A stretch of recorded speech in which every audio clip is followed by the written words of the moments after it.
Hello everyone, কেমন আছি আমরা সবাই? আমাদের নতুন একটা লাইভ ক্লাসে সবাইকে স্বাগত জানাচ্ছি। আমাদের অর্ধবার্ষিক পরীক্ষা রুটিনটা পাবলিশ হওয়ার পর থেকে আমরা সবাই কিন্তু একটু টেনশনে ছিলাম।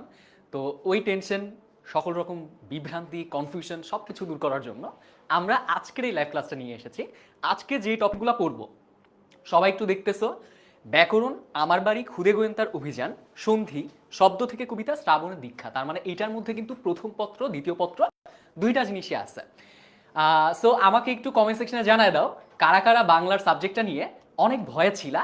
তাদের জন্য এটা একটা ভালো একটা সুখবর যে আজকের যে এমসিকিউগুলো প্র্যাকটিস করব এইটার মধ্য দিয়ে তোমরা কিন্তু নিজেরা নিজেদেরকে যাচাই করতে পারবা যে অ্যাকচুয়ালি তোমাদের অবস্থা কি।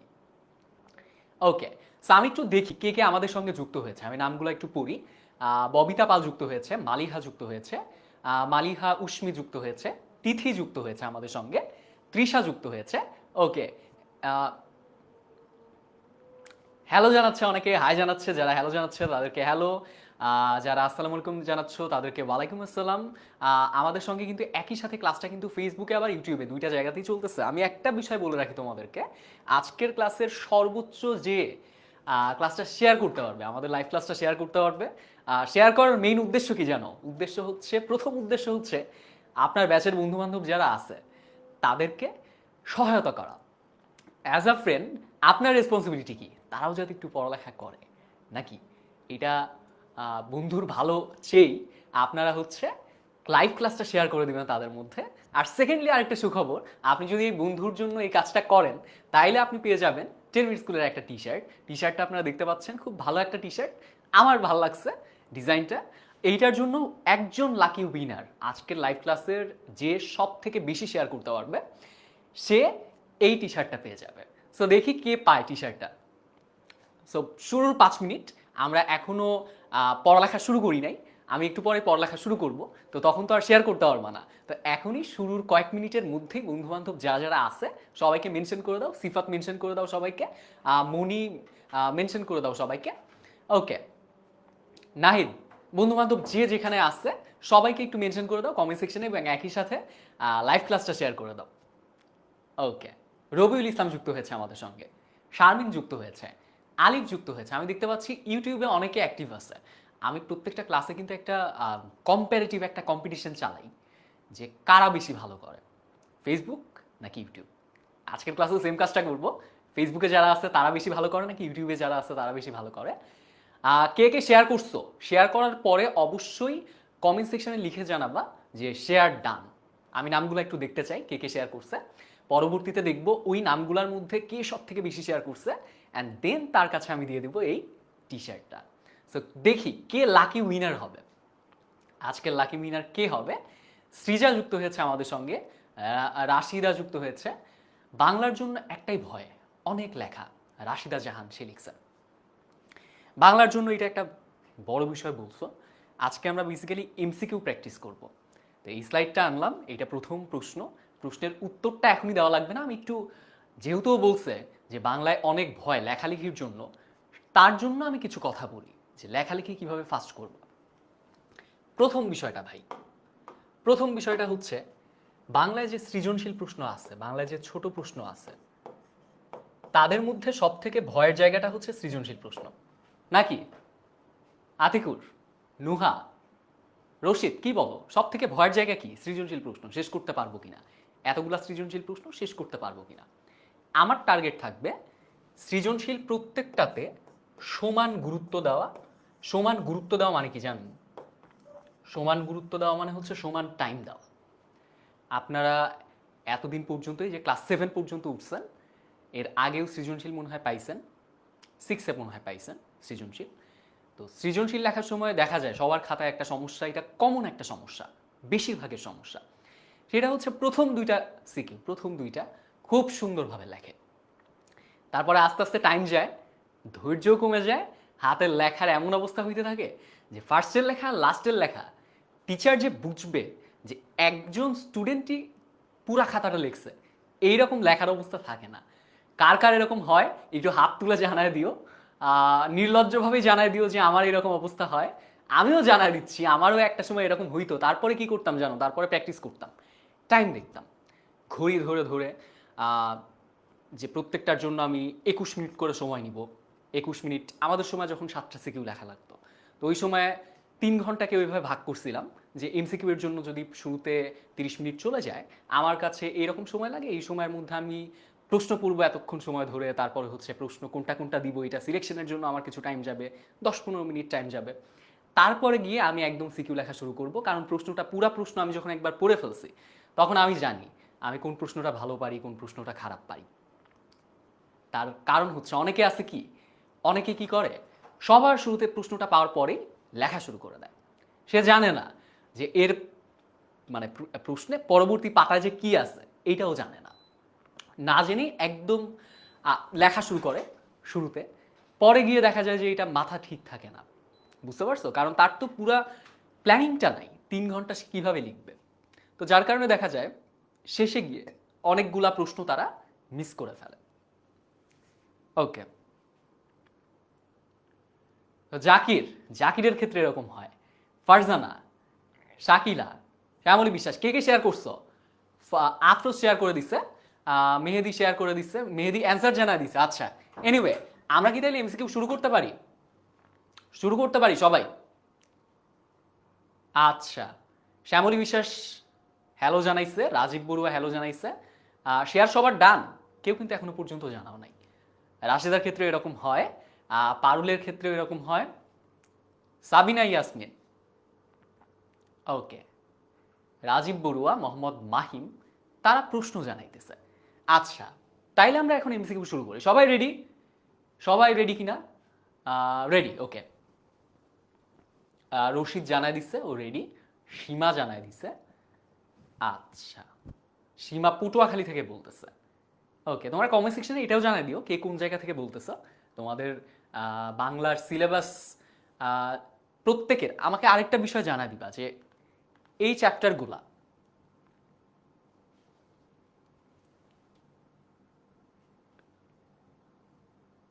এই প্রত্যেকটা চ্যাপ্টার সবার স্কুলে আমরা হয়তো কমন পাবো না, কিন্তু এদের সবার হয়তো সব চ্যাপ্টার নাই, কিন্তু এই প্রত্যেকটা চ্যাপ্টারের আমরা একটাও বাকি রাখি নাই, যাতে বিভিন্ন স্কুলের মধ্যে মিসম্যাচ হইলেও আমরা যাতে সবার জন্য প্রপারলি এনশিওর করতে পারি যে সবার প্রিপারেশনটাই হচ্ছে। বুঝতে পারছি আমরা সবাই? ওকে, এবং 10 মিনিট স্কুলের আমাদের যে অনলাইন ব্যাচে আমরা কিন্তু সবগুলা শেষ করে দিছি। আমরা এগুলার উপর পরীক্ষা নিছি, এগুলার উপর আলাদা হচ্ছে দাগানো বই প্রোভাইড করছি তাদেরকে। দাগানো বই তোমরাও পেয়ে যাবা। সো ওকে, আরেকটা বিষয় হচ্ছে আমরা এইগুলার উপর পরীক্ষা নিছি, এমসিকিউ সলভ করছি, ক্লাসে কুইজ করাইছি, প্রত্যেকটার জন্য আলাদা আলাদা লাইভ ক্লাস নিছি। অল রাইট, ঠিক আছে। তাহলে রিটেন নিয়ে সবার ডাউট কি শেষ? কার যদি আর কোনো প্রশ্ন না থাকে তাইলে আমি শুরু করব ডিরেক্টলি।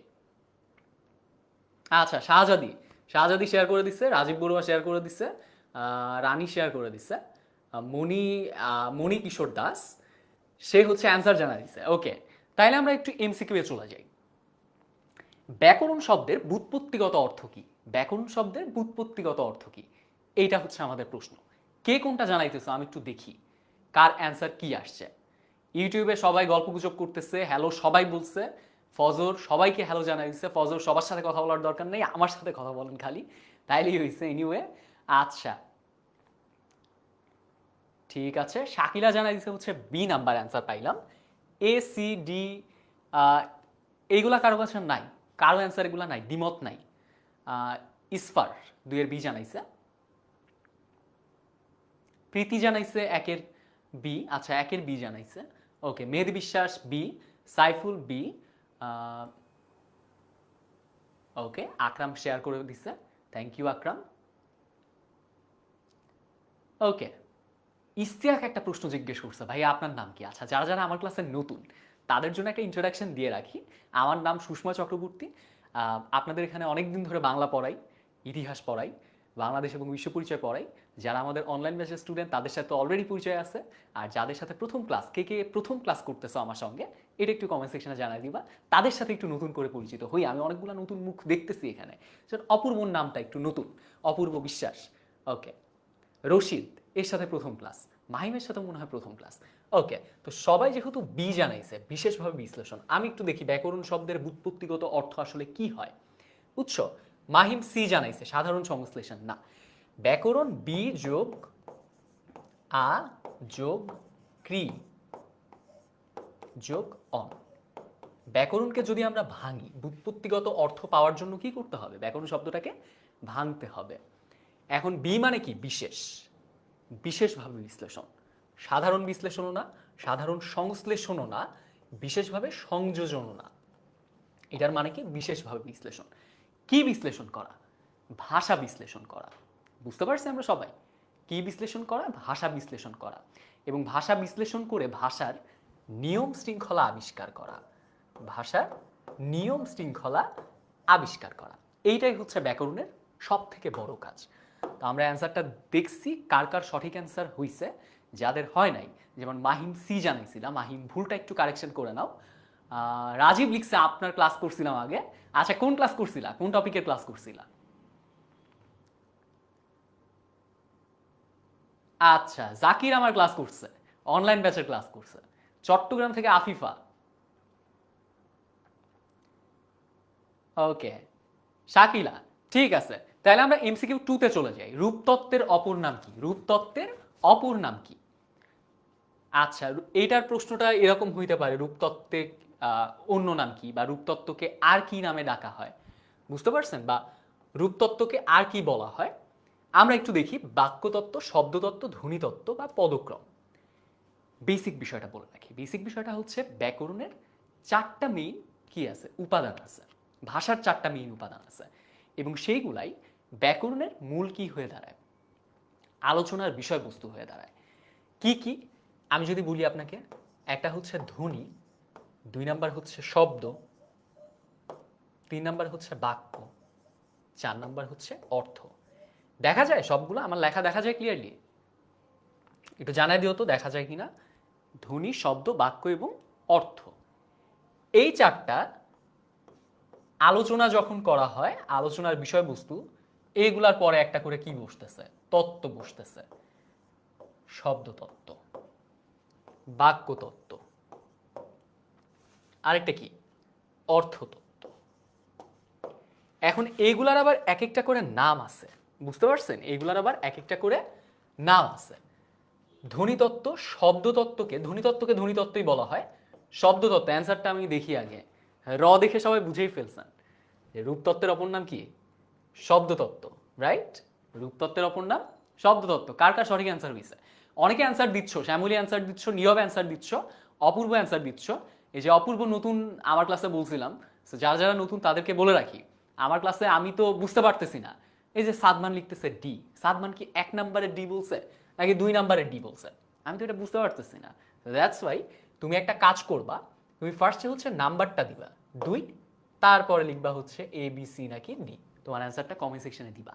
অনেক সময় দেখা যায় তোমাদের ওখানে নেট স্লো থাকার কারণে বুঝতে পারি না, অনেক সময় অ্যান্সারটা পরে আসে। সো আমাকে বুঝতে হবে যে আপনি কোন কোয়েশ্চেনের অ্যান্সারটা সেটা দিচ্ছেন। বুঝতে পারছেন? Debjyoti correct answer. কার কার কারেক্ট অ্যান্সার হয়েছে? ইফাদের কারেক্ট অ্যান্সার, পিউ দত্ত 2 এর বি, নাফিজা 2 এর B exactly, Nasima Akter, Nasima Akter B লিখছে, কিন্তু কতর বি ওইটা এখনো পর্যন্ত মেনশন করা নাই। সবাই একটু কারেক্টলি কমেন্ট সেকশনে এই প্র্যাকটিসটা করি। নাম্বারটা দিব, তারপরে হচ্ছে অ্যান্সারটা দিব। ওকে, শব্দতত্ত্বের অপর নাম হচ্ছে রূপতত্ত্ব। বাক্যতত্ত্ব আর পদক্রম, এই দুইটা আবার একই জিনিস। বাক্যতত্ত্ব আর কি? পদক্রম। আরেকটা হচ্ছে অর্থতত্ত্ব। অর্থতত্ত্বকে আবার বাগর্থতত্ত্ব বলা হইতো, আমরা আমাদের বইতে বাগর্থতত্ত্ব পড়ছিলাম। বুঝতে পারছেন? চামুন সঠিক অ্যান্সার দিছে। সুলতানা পারভিন। ওকে, ফুয়াদ, ফুয়াদ বলছে আমাকে দেখেন। আপনাকে তো দেখতে পারতেছি না ভাইয়া, আপনার কমেন্ট দেখতে পারতেছি। ঠিক আছে, আচ্ছা পরের কোয়েশ্চেনে যাই তাইলে। রেডি সবাই? পরের কোয়েশ্চেন নাম্বার 3, কারক এবং সমাস ব্যাকরণের কোন অংশে আলোচিত হয়? আমি যে এতক্ষণ পর্যন্ত কয়টা অংশ দেখাইলাম? 4টা অংশ দেখাইছি। এই 4টা অংশে কোন জায়গাটায় সমাস এবং কারক আলোচিত হয়? এই টাইপের প্রশ্ন যখন আসছে তখন কি করবা? আগে দেখি তোমরা কি অ্যান্সার করো, তোমাদেরকে অ্যান্সার করার জন্য একটু সময় দিই। আচ্ছা ভাই, আমার নাম চয়ন। আচ্ছা হ্যাঁ চয়ন, বলো। 3 নাম্বার এখনো পর্যন্ত অ্যান্সার পাই নাই কারো কাছ থেকে। ফারহানা খান ব্রেনিয়াস আমাদের অনলাইন ব্যাচের স্টুডেন্ট, সে সবার আগে অ্যান্সার করে ফেলছে 3 বি। ওকে, নতুনদের কাছ থেকে আমি অ্যান্সার চাচ্ছি, আজকে নতুনদের কাছ থেকে অ্যান্সার চাচ্ছি। আচ্ছা, রোকসানা তিতলি উত্তর দিচ্ছে, আলফি ইসলাম উত্তর দিচ্ছে, 3 বি উত্তর দিচ্ছে। আচ্ছা আমি দেখি, বি পাইলাম, আর কি পাইলাম? সবাই বি অ্যান্সার করতেছে, বেশিরভাগই বি অ্যান্সার করতেছে। ইস্তিয়াকও বি অ্যান্সার করছে। আচ্ছা, মার্জিয়া 3 ডি লিখছে, মার্জিয়া আবার ডি লিখছে। রূপতত্ত্ব, দেখি মার্জিয়া সঠিক নাকি বাকিরা সঠিক। ইশরা আবার ডি দিছে, তামান্না জাহান আবার সি দিছে। যাক, দেখি এখন কি হয়। একদম হাড্ডাহাড্ডি একটা ফাইট জমছে, সবগুলার পক্ষেই জনতা আছে। এখন দেখি জনতার মধ্যে কোন অংশটা জেতে, বি, সি নাকি ডি। এ এখনো পর্যন্ত কেউ না, ফজরকে পাইছি, একমাত্র ফজরকে পাইছি। ফজর এ বলছে ভাষাতত্ত্বে। ফজর, তোমাকে শুরুতে বলে রাখি, ফজরের অ্যান্সারটা একেবারেই ভুল, কারণ 4টার মধ্যে তো ভাষাতত্ত্ব আমরা এখনো পড়ি নাই।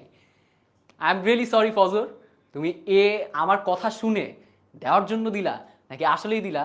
কারেক্ট অ্যান্সার তোমার কাছে কোনটা মনে হয়? ভাষাতত্ত্ব এটা তো এলিমিনেট করেই দিছি। বাক্যতত্ত্ব, ধ্বনিতত্ত্ব নাকি রূপতত্ত্ব, কোনটা হবে? রানী এ অ্যান্সার করছে, এ হবে না, ভাষাতত্ত্ব হবে না, কারণ 4টার মধ্যে আমরা কি বলছিলাম?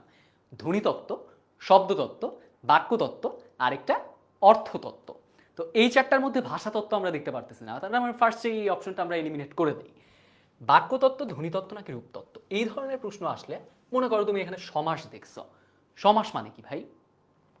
আমি যদি বলি, একটু বুঝাই আপনাদেরকে। ত্রিকাল, এই শব্দটা যে তৈরি করা হয়েছে, এই শব্দটা কিভাবে তৈরি করা হয়েছে জানেন? এই শব্দটা তৈরি করা হয়েছে, অনেকগুলা শব্দ ছিল 3 কালের সমাহার।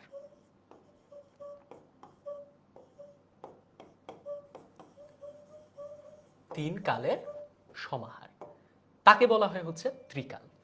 এখন আপনি চিন্তা করে দেখেন, এখানে কয়টা শব্দ আছে? 1টা, 2টা, 3টা।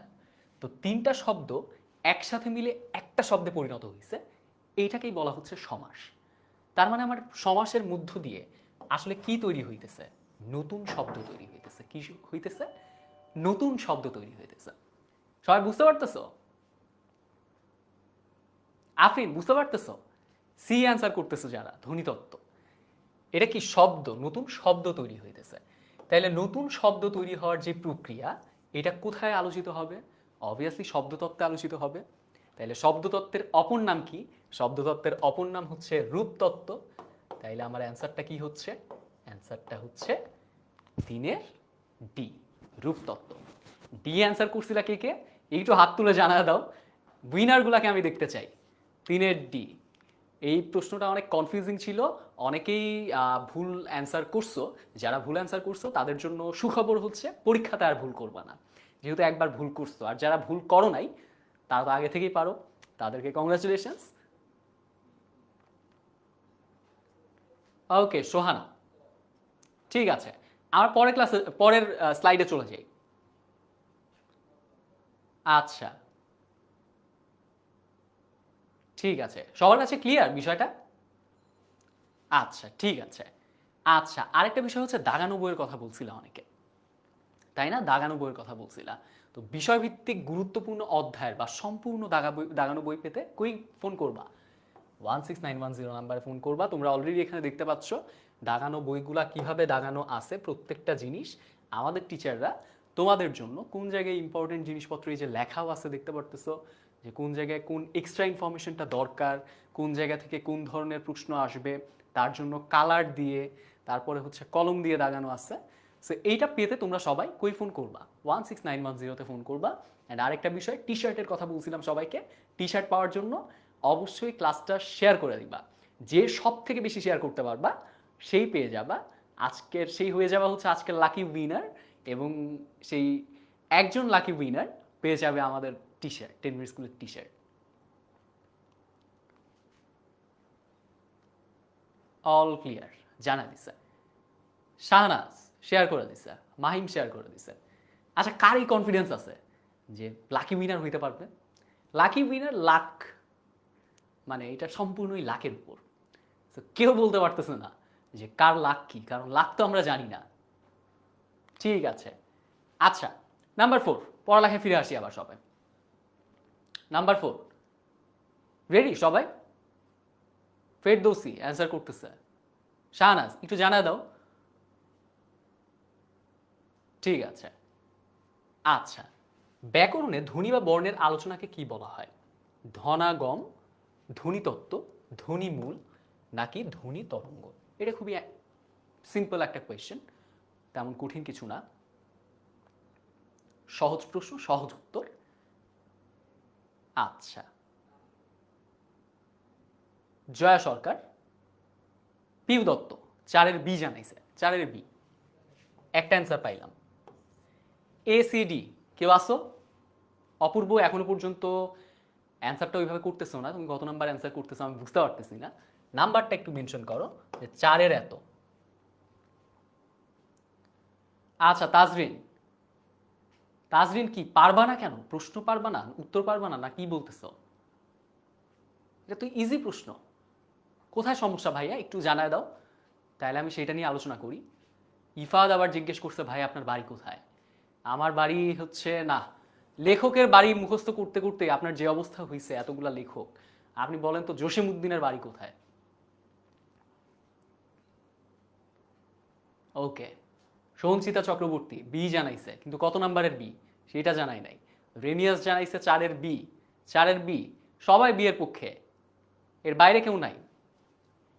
ধ্বনি বা বর্ণের একটা বিষয় বলে রাখি, যেহেতু এখানে ধ্বনি আছে তার কারণে এই যে রেনিয়াস উত্তরগুলা পারতেছে, শাকিলা সঠিক উত্তর দিছে, নিঝুম, লাবিব, সিরাত, জয়া সরকার, দেবজ্যোতি সঠিক উত্তর দিচ্ছে সবাই।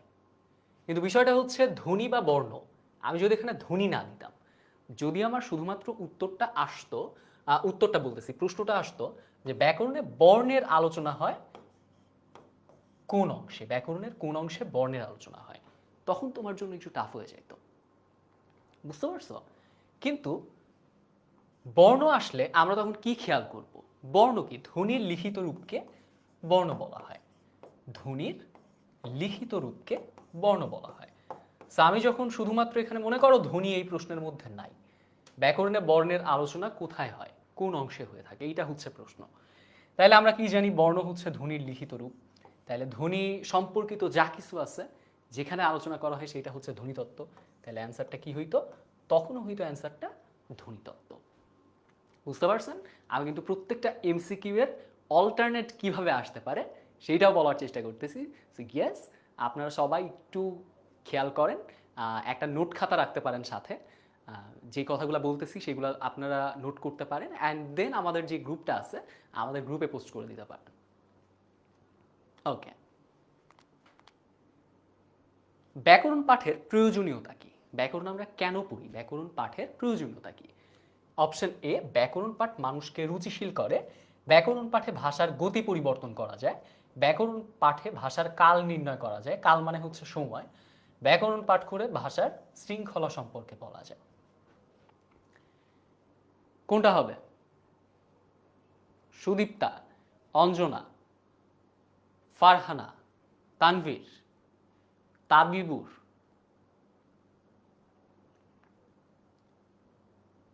জয়া সরকার পারছে, রশিদ পারছে, লাবিবা পারছে, ঠিক আছে রাবেয়া আজাদ পারছে, সঠিক অ্যান্সার। শারমিন সঠিক অ্যান্সার। সবাই কি করছে? আচ্ছা 5-এর সি অ্যান্সার করতেছে কে কে? ব্যাকরণ পাঠে ভাষার কাল নির্ণয় করা যায়। তাইলে আমি একটু অ্যান্সারটা দেখে নিই সবার আগে। সবার অ্যান্সার করা শেষ? আর তো টাইম লাগবে না। ঠিক আছে, দেখি তাইলে ব্যাকরণ পাঠের প্রয়োজনীয়তা কি? ব্যাকরণ পাঠ মানুষকে রুচিশীল করে, এটাও না। রুচিশীলতার সাথে ব্যাকরণের সম্পর্ক আপাতত আমরা ওইভাবে ক্লিয়ারলি দেখতে পাই না। ভাষার গতি এমনিতেই পরিবর্তন হয়, স্থান কাল পাত্র ভেদে ভাষার পরিবর্তন হয়। ব্যাকরণ পাঠে পাঠে ভাষার কাল নির্ণয় করা যায়, সময় নির্ধারণ করা, এইটাও ভাষার সময় কোন সময়ের ছিল ওইটা নির্ণয় করাও ব্যাকরণের মূল কাজ না। ব্যাকরণের মূল কাজ কি? ভাষার শৃঙ্খলা রক্ষা করা এবং ভাষার মধ্যে আমরা যে বাংলা ভাষাটা ব্যবহার করি, ভাষার যে বিভিন্ন উপাদান, ধ্বনি, শব্দ, বাক্য এবং অর্থ, এই প্রত্যেকটা জিনিসের মধ্যে যে একটা সেট অফ রুলস মেনে তারা কাজ করে বা নির্দিষ্ট কিছু নিয়ম মেনে কাজ করে, এই নিয়মগুলোকে বা এই শৃঙ্খলাগুলোকে আবিষ্কার করা এবং সেগুলোকে মেনটেন করা, লিখে রাখা এবং সেইটার প্রচলন, আমাদের লেখা, পড়া, বলা সব কিছুতে মেনটেন করা, এইটাই হচ্ছে আমাদের ব্যাকরণ পাঠের, যাতে আমরা ওইটা প্রপারলি শিখতে পারি, সেইটাই ব্যাকরণ পাঠের মেইন উদ্দেশ্য। বুঝছেন সবাই? জটিল কথা সহজ করে বললাম। অর্ধবার্ষিক পরীক্ষার জন্য আমাদের যে অনলাইন ব্যাচে, কারা কারা অনলাইন ব্যাচের স্টুডেন্ট কিন্তু আমাদের এই ক্লাসটা করতেছো, তারা একটু আমাকে জানাই দিবা, কমেন্ট সেকশনেই জানাই দিবা। আর যারা অনলাইন ব্যাচের স্টুডেন্ট না, এখনো পর্যন্ত ভর্তি হও নাই, তাদের জন্য বলতেছি সপ্তম শ্রেণীর অর্ধবার্ষিক পরীক্ষায় আসতে পারে এমন সবগুলা প্রশ্নের সমাধান পেয়ে যাবা আমাদের এই কোর্সটাতে। প্রত্যেকটা বিষয়ের জন্য 2টা করে ওয়ান শট রিভিশন ক্লাস আমরা পাচ্ছি। রিভিশন ক্লাসের মধ্যে প্রত্যেকটা চ্যাপ্টারের উপর সিকিউ বা সৃজনশীল প্রশ্ন, ছোট প্রশ্ন এবং এমসিকিউ সবগুলো আমরা প্র্যাকটিস করতেছি। প্রত্যেকটা ক্লাসের লাইভ ক্লাস তো আমরা নিছি, রেকর্ডেড ক্লাসও পেয়ে যাবা কোর্সে ভর্তি হইলেই, এবং একই সাথে রেকর্ডেড ক্লাসগুলো করে নিতে পারবা যেগুলো আমাদের আগে হয়েছে। আর রিভিউ ক্লাস যেগুলো আমাদের বর্তমানে এখনও পর্যন্ত চলতেছে, এবং তোমরা যত তাড়াতাড়ি এনরোল করবা তত তাড়াতাড়ি সেই রিভিউ ক্লাসগুলোতে টেক পার্ট করতে পারবা। ওই রিভিউ ক্লাসগুলোতে আমাদের প্রত্যেকটা বিষয়ের উপর আরেকবার করে আমরা রিভিশন দিচ্ছি, যার যে সমস্যা ছিল। অনেকে হয় কি সমস্যা বলতে ভয় পায়, তো তাদের জন্য বারবার করে আমি স্পেশালি প্রত্যেকটা ক্লাসেই সবাইকে জিজ্ঞেস করছি যে এই সমস্যাটা যত দ্রুত সম্ভব সলভ করে ফেলা। সো তার জন্য আমাদের ডাউট সলভের বিষয় তো থাকেই প্রত্যেকটা ক্লাসে, এবং রিভিউ ক্লাসে আমরা ওই 2টা করে প্রত্যেকটা সাবজেক্টের উপর ওয়ান শট রিভিশন ক্লাস নিব, যেটায় প্রশ্নগুলো প্র্যাকটিস করব এবং বেসিক কনসেপ্টও ক্লিয়ার করব। সপ্তম শ্রেণীর 6টি সাবজেক্ট কাভার, যেগুলো সপ্তম শ্রেণীর অনলাইন ব্যাচে পড়ানো হয়, এবং এক্সাম স্পেশাল সাজেশন থাকবে এবং রেকর্ডেড ক্লাস থাকবে। সাথে পেয়ে যাবে কি দাগানো বই। অলরেডি একবার বলছি দাগানো বইটা কেন ইম্পর্টেন্ট, কারণ কারণ কি জানো, অনেকে আছে যারা বই দাগায় না, বই খুব সুন্দর মতো তুলে রাখে। আমি বলতেছি না বইয়ের প্রতি তারা যত্ন থেকে এই কাজটা করে, তারা হয়তো বইটা জীবনে খুলেই দেখে নাই। এইরকমও আছে, কেউ এখানে স্বীকার করবে না, কিন্তু এরকম আছে অনেকে পরীক্ষার আগের কয়েকদিন পরে। তো যাই হোক, তাদের জন্য আগে থেকেই হচ্ছে একটা কি বলবো, ভয় দেখাইলাম যে, আর যারা করো কাজটা করো বই দাগাও, তাদের জন্য বলতেছি দাগানো বইটা কেন ইম্পর্টেন্ট। এটার কারণ হচ্ছে বইতে অনেকগুলা প্যাসেজ, অনেক বড় বড় কবিতা, অনেক বড় বড় গল্প থাকে। এত কিছু তো আমি পরীক্ষার আগের রাতে দেখে যেতে পারবো না। তার জন্য আমার কি লাগবে, পরীক্ষার আগের রাতে আমার সময় খুব কম, প্রেশারও অনেক বেশি।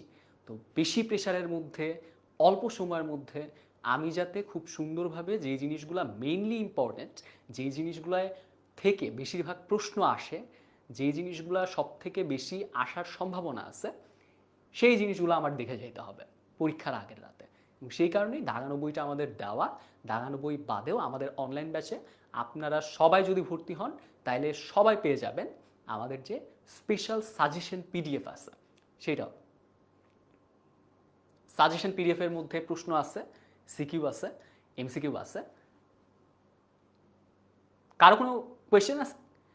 যদি আমাদের অনলাইন ব্যাচ বা অনলাইন ব্যাচের ক্লাসগুলো কীভাবে হয় এই রিলেটেড কারো যদি কোনো প্রশ্ন থাকে, প্রশ্নগুলো করতে পারো কমেন্ট সেকশনে, আমি এখানে অ্যান্সার করব।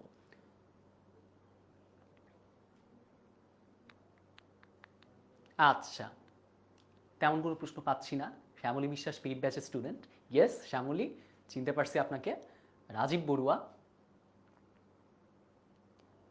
আচ্ছা। লাকি উইনার কে হবে? ফেরদৌসি, লাবিবা 6 অ্যান্সার করে দিই স্যার। আচ্ছা, তাইলে আমরা আবার পড়ালেখায় ফিরে আসি। কাকে ভাষার সংবিধান বলা হয়? ভাষার সংবিধান বলা হয়, মনে করেন বাংলাদেশের সংবিধান। এটা সবাই পারবেন, যে পারবেন না, না পারার চান্স নাই, তাই তাকে আর পানিশমেন্ট দিচ্ছি না। সবাই পারার কথা। ব্যাকরণ, শব্দ, বর্ণমালা, ধ্বনি না, ব্যাকরণই হবে। খুব ইজি একটা অ্যান্সার। বাংলাদেশের সংবিধানে কি থাকে, বাংলাদেশের যে নিয়ম শৃঙ্খলা কিভাবে মেনটেন করা হবে সেটা বাংলাদেশের সংবিধানে থাকে। ভাষার সংবিধান, ভাষার নিয়ম শৃঙ্খলা কিভাবে মেনটেন করবেন ওইটা কই লেখা থাকে? ওইটা লেখা থাকে হচ্ছে ব্যাকরণে। তাহলে ভাষার সংবিধান কোনটা? ব্যাকরণ। ইজি, সহজ প্রশ্ন। ওকে, সো নাম্বার 7, আচ্ছা গ্রুপের কথা বলতেছিল অনেকে যে ভাইয়া কোন গ্রুপে পোস্ট করব, গ্রুপে জয়েন করব কিভাবে। দেখতে পাচ্ছ একটা বিশাল শিক্ষার্থীর একটা সমাবেশ, সবাই আসছিল, এরা সবাই কিন্তু কৃতি শিক্ষার্থী, সবার হাতে মেডেল দেখতে পাইতেছ, দেখছো সবার হাতে মেডেল। এই যে আমাদের আয়মান ভাই, মুনজাইন আপু একদম মাঝখানে, তার চারপাশে অনেক স্টুডেন্ট, এখানে আমাদের সব টিচাররাও রয়েছে এখানে। ওকে, এই যে আমরা দেখতে পাচ্ছি আমাদের ফারদিন ভাই, শফিক ভাই, সিয়াম ভাই, আরও অনেকে। কেউ এখানে আসো নাকি যারা, এটা তো ক্লাস 7-এর গ্রুপ, ইয়েস, তার মানে তোমাদের মধ্যে অনেককে পাবো যারা ছিলা গত বছর আমাদের অনলাইন ব্যাচে ছিলা। এটা হচ্ছে একটা সাকসেস সেলিব্রেশন বা কৃতি শিক্ষার্থী সংবর্ধনা, এটার ছবিটা সম্পর্কে আমি পরে বলতেছি, কৃতি শিক্ষার্থী সংবর্ধনা সম্পর্কে পরে বলতেছি। আগে গ্রুপটা সম্পর্কে বলে রাখি। এই গ্রুপটাতে আমরা সিকিউ লাইভ ক্লাস নিয়ে থাকি, এবং লাইভ ক্লাসটা এখনও হচ্ছে।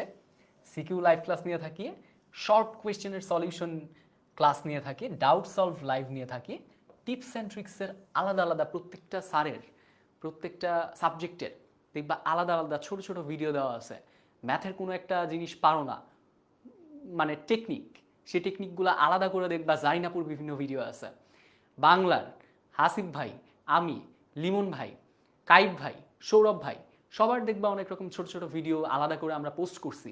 আমাদের প্রত্যেকে অনেক লাইভ ক্লাস নিছি, সো ওই লাইভ ক্লাসগুলো তোমরা সেখানে দেখতে পারবা। সো যেটা বলতেছি, এই গ্রুপে জয়েন করলে তুমি এই প্রত্যেকটা জিনিস ওই গ্রুপ থেকে জানতে পারবা, বুঝতে পারছো? আজকেই জয়েন করে ফেলো, কমেন্ট সেকশনে লিঙ্ক পেয়ে যাবা। অ্যান্ড আরেকটা বিষয় বলে রাখি, আজকের ক্লাসটা সম্পর্কে, ক্লাসটাও কেমন লাগছে সেটাও তুমি ওই কমেন্ট সেকশনে আমাদের গ্রুপটাতে পোস্ট করে জানাই দিতে পারো। গ্রুপটার নাম হচ্ছে class 7 super students 10 MS। Alright, আচ্ছা শুক্তি প্রথমবার যুক্ত হয়েছে আমাদের সঙ্গে। আচ্ছা, যারা ডাউটের মধ্যে আসো যে কিভাবে কোর্সে ভর্তি হব, তাদের জন্য বলতেছি, আমাদের এখানে দেখবে একটা লিঙ্ক দেওয়া আছে 10 মিনিট স্কুলের পেজ থেকে, মেইন পেজ থেকে কমেন্ট সেকশনে পোস্ট করা আছে যে কিভাবে কোর্স সংক্রান্ত হেল্প তুমি সেখানে পাবা। ওই লিঙ্কে ক্লিক করলেই তুমি যাবতীয় তোমার যে কনফিউশন সেগুলো দূর করার জন্য আমাদের টিম সেখানে কাজ করবে। অলরাইট, আমরা একটু আবার পড়ালেখায় ফিরে আসি। আমার বাড়ি কে লিখেছেন? জসিম উদ্দিন, রাইট? আমার বাড়ি কে লিখেছেন? জসিম উদ্দিন।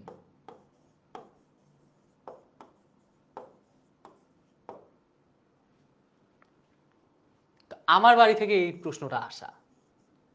ভ্রমরের কথ্যরূপ কি? শব্দার্থের মধ্যে এটা আছে, ভ্রমরের কথ্যরূপ কি? আমি একটু ব্যাকরণগত আলোচনাটা করি, ব্যাকরণগত দিকটা আলোচনা করি। তার আগে দেখি, ইফাত বলছে অনেক ভালো লাগছে, থ্যাংক ইউ সো মাচ। ক্লাসটা কেমন লাগতেছে সবাই একটু জানাই দিও কমেন্ট সেকশনে। জয়া সরকার বলছে সে নতুন ক্লাসে। দিবা সাতের সি অ্যান্সার করছে। দিবার অ্যান্সারটা আমি নিলাম, দেখি বাকিরা কেউ অন্য কোনো অ্যান্সার করে কিনা। পিউ দত্ত সি জানাইছে, ফারহানা সি জানাইছে, রাজীবও সি জানাই দিছে, হাবিবও সি, জুবাইর সি, বিউটিও সি, রুমানাও সি অ্যান্সার করছে, শারমিনও সি অ্যান্সার করছে। আচ্ছা, যেটা বলতেছিলাম, ব্যাকরণগত দিকটা আলোচনা করি। কথ্যরূপটা আসলে কি, এটা কি সবাই জানো? কথ্যরূপ মানে কি? ভাষার দুইটা জিনিস আছে না, মানে দুইটা জিনিস বলতে দুইটা রূপ আছে না, একটা লেখ্যরূপ আর একটা কি কথ্যরূপ। আমরা সবাই পড়ছি এটা ব্যাকরণে। যেহেতু এটা প্রথম পত্র থেকে আসা, ডিটেইলে আলোচনা করতেছি না কথ্যরূপের সংজ্ঞা, লেখ্যরূপের সংজ্ঞা। সো ভ্রমরটা হচ্ছে লেখ্যরূপের মধ্যে পড়ে বা প্রমিত রীতির মধ্যে পড়ে। কোন রীতির মধ্যে পড়ে? প্রমিত রীতির মধ্যে পড়ে। এই শব্দটাকে বিভিন্ন অঞ্চল ভেদে বিভিন্ন শব্দটার কি হয়েছে, পরিবর্তন ঘটছে। ওই কথ্যরূপ বা আঞ্চলিক রূপটা হচ্ছে ভ্রমর। কবি লিখছিল, আমার বাড়ি যাইও ভ্রমর, বসতে দিব পীরে। সেই লাইনেই ভ্রমর শব্দটা বলা ছিল। জসিমউদ্দিন যেহেতু আমাদের পল্লী কবি, তো পল্লীর একটা টান ওই কবিতার শব্দের মধ্যেও, পল্লী গ্রামে যেরকমভাবে শব্দটাকে ব্যবহার করা হয় সেই শব্দটাকে ডিরেক্টলি এখানে ইউজ করা হয়েছে। ওকে, ক্লিয়ার? পরের প্রশ্ন, সবাই রেডি? সৌরভ রেডি সবাই পরের প্রশ্নের জন্য? আচ্ছা, সাদমান এখনো অনেকে অ্যান্সার করে নাই, আমি তো উত্তর দেখায় ফেলছি। পরের প্রশ্নে চলে যাই, পরেরটা অ্যান্সার করো। কবি কোন বনের ধারে অতিথিকে শুতে বলেছেন?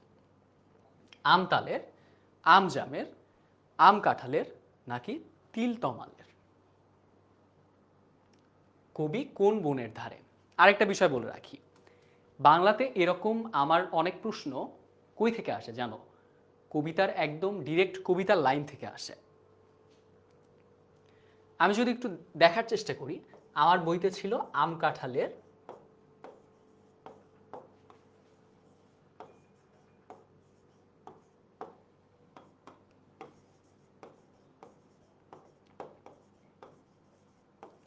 আম কাঁঠালের বনের ধারে শুয়ো আঁচল পাতি।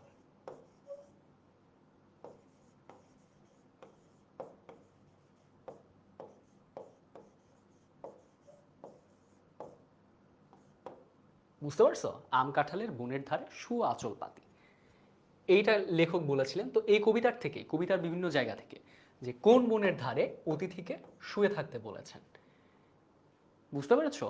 আবার এইরকম প্রশ্ন হতে পারে যে কিসের ওপর শুয়ে থাকতে বলেছেন? আঁচল পেতে শুয়ে থাকতে বলেছেন। বুঝতে পারছো? আচ্ছা, তাল তমালের, আমজামের, আম কাঁঠালের নাকি তিল তমালের? তোটা হচ্ছে আম কাঁঠালের। তো কবিতার লাইনগুলো খুবই ইম্পর্টেন্ট। কবিতার লাইন এই কারণেই দাগানো বইটা বেশি ইম্পর্টেন্ট। দাগানো বইয়ের ওই কোন জায়গা থেকে প্রশ্ন আসতে পারে এইটা তোমরা পেয়ে যাবা। আচ্ছা, বেশি বেশি এমসিকিউ প্র্যাকটিস করাও ইম্পর্টেন্ট এই কারণে, কারণ অনেক সময় কবিতার লাইনগুলো মনে রাখা ইজ ভেরি টাফ, কারণ কবিতা তো মুখস্থ হতে চায় না। মুখস্থ করার প্রয়োজন নাই যদি এগুলা বুঝে বুঝে পড়ো, এবং যেমন এটা প্র্যাকটিস করলা, এটা তুমি জীবনে ভুল করবা না, যে এটা আম কাঁঠালের, আম তালের, এটা মাথাতেই আসবে না লাইনগুলো মনে থাকলে। পরেও এরকম একটা প্রশ্ন আছে তার পরের লাইন থেকে, কবিতার বন্ধুকে কি দুলিয়ে বাতাস করতে চেয়েছেন? শীতল পাখা, কলার পাতা, গাছের পাতা নাকি গাছের শাখা? কবি বলছিলেন গাছের শাখা দুলিয়ে বাতাস, গাছের শাখা দুলিয়ে বাতাস করব সারা রাতি।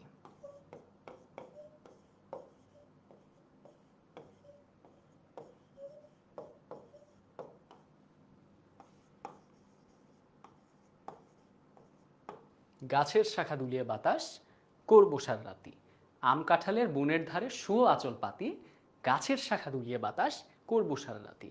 তার মানে কি হচ্ছে অ্যান্সারটা? গাছের পাতা নাকি গাছের শাখা? অনেকে সি অ্যান্সার করবা, অনেকে ডি অ্যান্সার করবা, একটুর জন্য এটা ভুল করবা। পরীক্ষা যায় এই অপশনটার জন্যই তোমরা কনফিউজড হবা যে গাছের আসলে পাতা নাকি শাখা কোনটা বলছিল। এই টাইপের কনফিউজিং অপশনগুলো একটু ভালো মতো খেয়াল করে তারপরে অ্যান্সার করবা।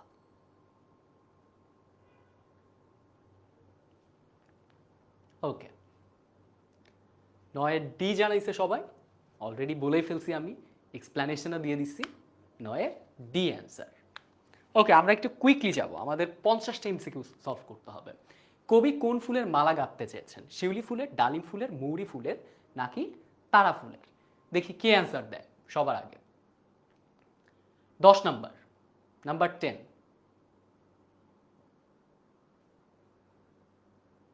ইসরাত যুক্ত হয়েছে আমাদের সঙ্গে। কবি কোন ফুলের মালা গাঁথতে চেয়েছেন? শিউলি ফুলের, ডালিম ফুলের, মৌরি ফুলের নাকি তারা ফুলের? অ্যান্সারটা হচ্ছে তারা ফুলের, 10-এর ডি। আচ্ছা, দাগানো বইয়ের জন্য অনেকে বলতেছিল দাগানো বই কই পাবো? নাম্বার কি করতে হবে? কল করতে হবে একটা।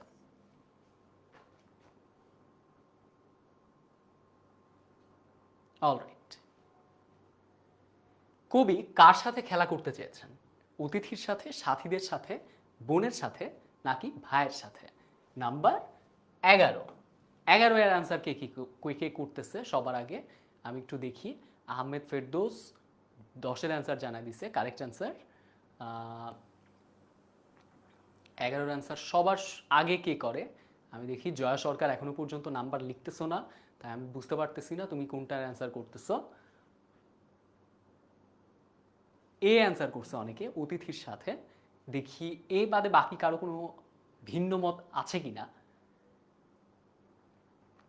আতিকুর সবার আগের উত্তর দিছে। নাজিম 11A। ওকে, দিবা 11A, Adiyan Hossain Ihan 11A, Fatema Begum 11A, Rajib Barua সঠিক উত্তর, সবার সঠিক উত্তর অতিথির সাথে। নাম্বার 12, কাজলা দিঘির জলে কি ভেসে যায়? নৌকা ভেসে যায়, মাছ ভেসে যায়, পাখি ভেসে যায়, নাকি হাঁস ভেসে যায়? সেম টাইপের প্রশ্ন, কবিতার লাইন থেকে আসা প্রশ্ন। সো কবিতার লাইন থেকে আসা যে প্রশ্নগুলো সেগুলোর জন্য কি করতে হবে? কবিতা ভালো মতো পড়তে হবে, বুঝে বুঝে পড়তে হবে। নাম্বার 12 কে আগে উত্তর দেয় আমি একটু দেখি। কারো কি কবিতাটা বুঝতে অসুবিধা হচ্ছে? আমার বাড়ি কবিতা 12D ইউটিউবের ছেলে পেলে সবার আগে উত্তর দিছে। জুবাইর উত্তর দিছে, রনি উত্তর দিছে, প্রকাশ উত্তর দিছে, বিউটি অ্যান্সার দিয়ে দিছে, সাবিকা উত্তর দিয়ে দিছে, Nusrat 12D, Mehrunnesa D answer করছে। সবাই হাঁস অ্যান্সার করছে। অ্যান্সারটা কি হাসি হবে? হাঁস ভিন্ন অন্য অ্যান্সার কি আছে? ভিন্নমত নাই। রাজীব বড়ুয়া ডি, শ্যামলী বিশ্বাস অ্যান্সার করে ফেলো কুইকলি। ফারজানা আক্তার পারুল 12D অ্যান্সার করছে। ঠিক আছে, তাহলে অ্যান্সারটা হচ্ছে ডি, যেহেতু কোনো ভিন্নমত নাই। নাম্বার 12। নাম্বার 13, কয়েকজন লোক মিলে একজন লোককে কিসে স্বাক্ষর দিতে বলেছে? কই থেকে আসছে বলো তো? খুদে গোয়েন্দার অভিযান।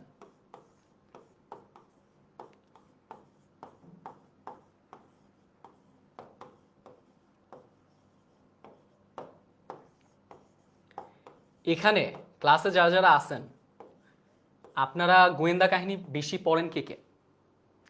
একদম গোয়েন্দা কাহিনীর আপনারা ফ্যান হয়ে গেছেন, এরকম কে কে আছেন? কেউ আছেন? নাই মনে হয়।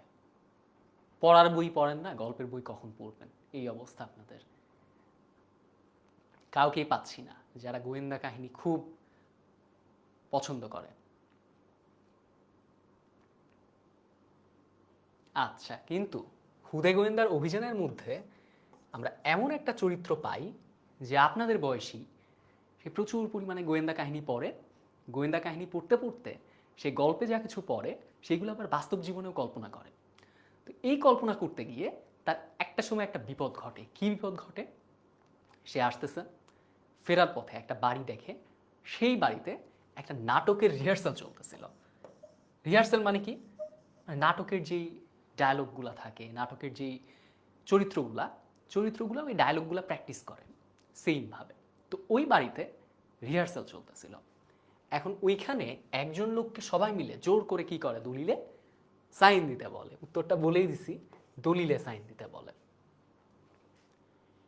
এইটা দেখে সে তখন ভাবে যে এখানে একটা অন্যায় হয়ে গেছে। বুঝতে পারছো?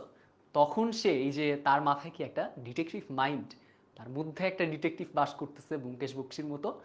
তো ওই ডিটেকটিভ তখন পুলিশের কাছে চলে যায়।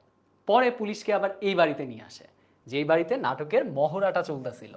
তো পুলিশ এসে পরে দেখে কিছুই হয় নাই, ওই বাচ্চা ছেলেটা কল্পনা করছে। এইটা থেকে গল্পটার মেইন বিষয়টা হচ্ছে সব কিছু নিয়ে কোনো কিছু নিয়েই অতিরিক্ত অতিরিক্ত নেশায় পরিণত হওয়া, সেইটা আসলে ভালো না। বাস্তবতা এবং কল্পনা এই দুইটা জিনিসের মধ্যে কি রাখা লাগবে? ভারসাম্য রাখা লাগবে। এখন এই গল্পটা বলার উদ্দেশ্যটা কি? আপনি যে প্রত্যেকটা বিষয় আমি বলি, রিটেন নিয়ে অনেকে সমস্যা বলছিলা, রিটেনের জন্য কিছু কিছু কথা আজকে বলে রাখতেছি। রিটেনে ভালো করার জন্য তোমার প্রত্যেকটা গল্পের, প্রত্যেকটা কবিতার, প্রত্যেকটা উপন্যাস, নাটক মূল ভাবটা ভালো মতো জানা লাগবে। এবং একটু আগে আমি ওইটাই করার চেষ্টা করলাম, তোমাকে মূল ভাবটা সহজে বলে দেওয়ার চেষ্টা করলাম। মূল ভাব, এটা আবার পাঠ পরিচিতি নামেও আছে, পাঠ পরিচিতি। এই অংশটুকু খুবই ভালো মতো পড়বা, বুঝছো? ঠিক আছে। নাম্বার 14, যেদিন খোকা রিহার্সেলে পুলিশ নিয়ে উপস্থিত হয় সেদিন কত তারিখ ছিল? ডেটগুলা মনে রাখা একটু কঠিন, ডেটগুলো মনে রাখা একটু কঠিন। কে কে মনে রাখতে পারে আমি একটু দেখি। কারেক্ট অ্যান্সার 14ই ডিসেম্বর, 14ই নভেম্বর, 27শে অক্টোবর নাকি 4ঠা অক্টোবর?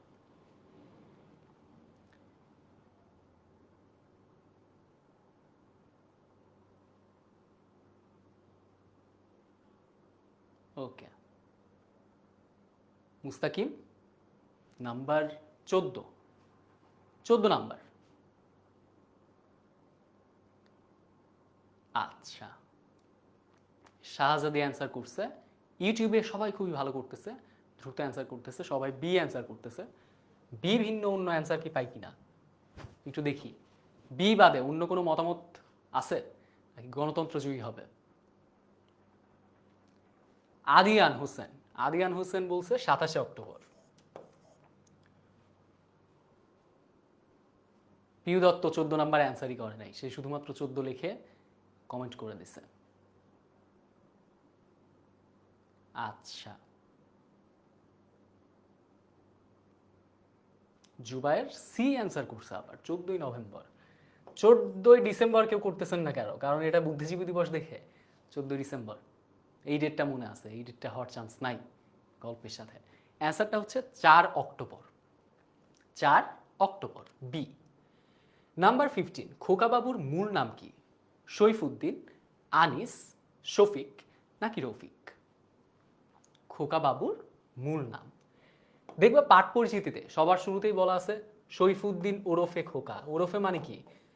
মানে তাকে সৈফুদ্দিন ওরফে খোকা মানে অন্য নাম যেটা, সেটা বলার আগে এই যে ওরফে শব্দটা ব্যবহার করা হয়েছে, সৈফুদ্দিন ওরফে খোকা। তো সেই খোকা বাবুর মূল নাম সৈফুদ্দিন, আনিস, শফিক নাকি রফিক? সৈফুদ্দিন। নাম্বার 16, ওকে, একটা ছবি চলে আসছে, সুন্দর একটা ছবি চলে আসছে 16 নাম্বারের অ্যান্সার দেখানোর আগে। ছবিটা সম্পর্কে আমি যেটা বলতেছিলাম, সমস্ত টিচার আছে, সমস্ত কৃতি স্টুডেন্ট আছে, শুধু স্টুডেন্ট বললে ভুল হবে, সাকসেসফুল স্টুডেন্টস সবাই আছে আমাদের এখানে। আমরা এখানে দেখতে পাইতেছি সবার হাতে কিন্তু মেডেল। এটা নিয়ে আমি একটু বলে রাখি, তোমরা যদি আমাদের অনলাইন ব্যাচে ভর্তি হও এবং ভর্তি হওয়ার পরে তোমরা তো পড়ালেখা করবা, পড়ালেখা যদি নাও করো এখন তখন করবা, কারণ তখন আমি একটু জোর জবরদস্তি করব। আমরা যারা আছি তোমরা পড়তে একদম যে বিষয়গুলো পরীক্ষায় ভালো করার জন্য পড়তে হয়, আবার ভয় পাওয়ার কোনো কারণ নাই যে খুব প্রেশার থাকে, এরকম না। অনলাইন ব্যাচে প্রপার গাইডলাইন দেওয়ার চেষ্টা করা হয় যাতে তুমি পরীক্ষার জন্য কীভাবে পড়তে হয় সেই জিনিসগুলো আমরা দেখানোর চেষ্টা করি। তো আমাদের অনলাইন ব্যাচে তুমি যদি ভর্তি হও, তোমার অর্ধবার্ষিক পরীক্ষার পরে আমরা এরকম আরেকটা কৃতি শিক্ষার্থী সম্বর্ধনা করব, যেখানে তোমরা তোমাদের বন্ধু বান্ধবের সাথে দেখা পাবা, আয়মান ভাইয়ের সাথে দেখা করতে পারবা, মুনজাইন আপুর সাথে দেখা করতে পারবা, আমাদের সকল টিচার প্যানেলের সাথে দেখা করতে পারবা, এবং তোমাদের জন্য তো অনেকগুলো প্রাইজ, মেডেল এইগুলা থাকবেই, বুঝতে পারছো? সো এটার জন্য কি করতে হবে? আমাদের অনলাইন ব্যাচে ভর্তি হতে হবে। এবং আরেকটা জিনিস যেটা না হইলেই না, সেটা হচ্ছে পরীক্ষায় ভালো করতে হবে, পরীক্ষার জন্য সর্বোচ্চ প্রস্তুতি নিতে হবে। ঠিক আছে। 16, আমি চলে যাই, প্রশ্নে চলে যাই আবার। খোকাবাবু কোন ক্লাসের ছাত্র ছিল? সেকেন্ড ক্লাসের, থার্ড ক্লাসের, ফিফথ ক্লাসের নাকি সিক্সথ ক্লাসের?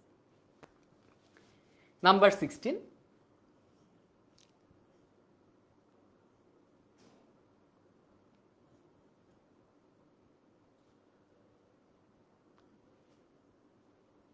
রশিদ। সবাই বলতেছে সেকেন্ড, থার্ড, ফিফথ নাকি সিক্সথ। রশিদ লিখছে বি।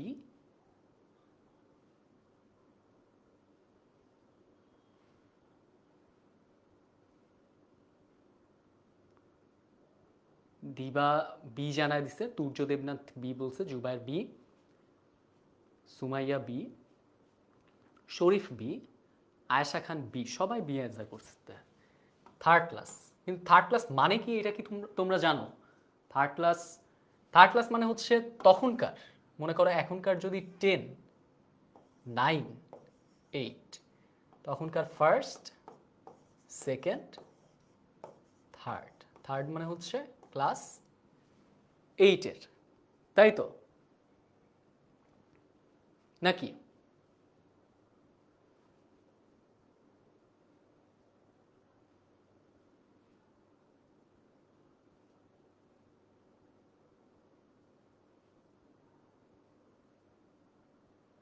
সিক্সটিন বি, সবাই বি অ্যান্সার করছে।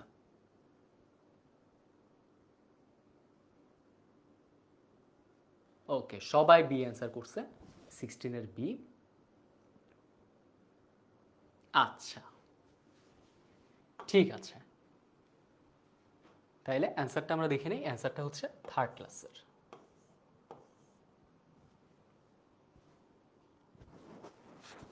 ওকে, ইয়েস, হ্যাঁ, থার্ড ক্লাস হচ্ছে ক্লাস 7, 7, 8, 9।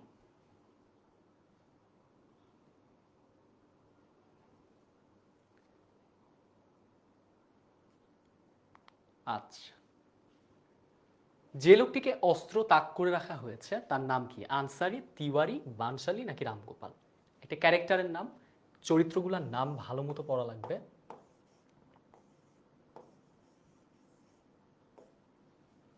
চরিত্রগুলোর নাম ভালো মতো পড়তে হবে।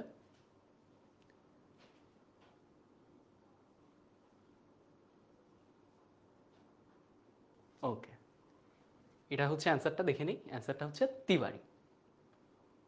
আমরা একটু ফাস্ট যাই, আমাদের 50টা এমসিকিউ আছে, কেবল আমরা 18তে।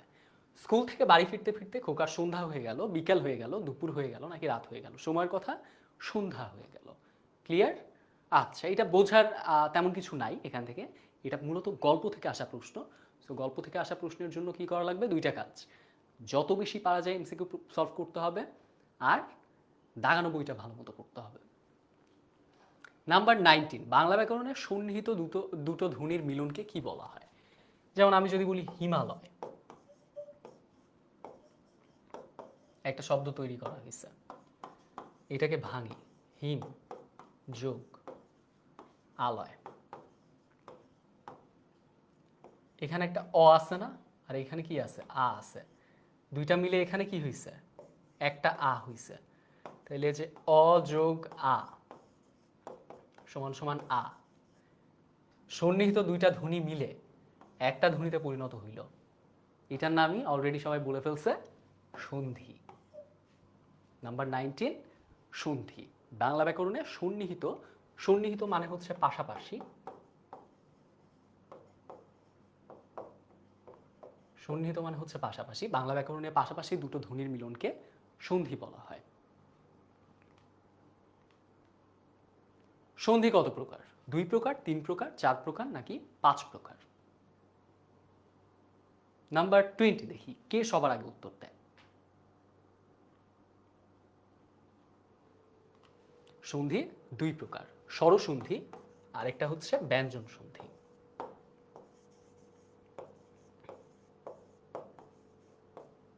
আচ্ছা,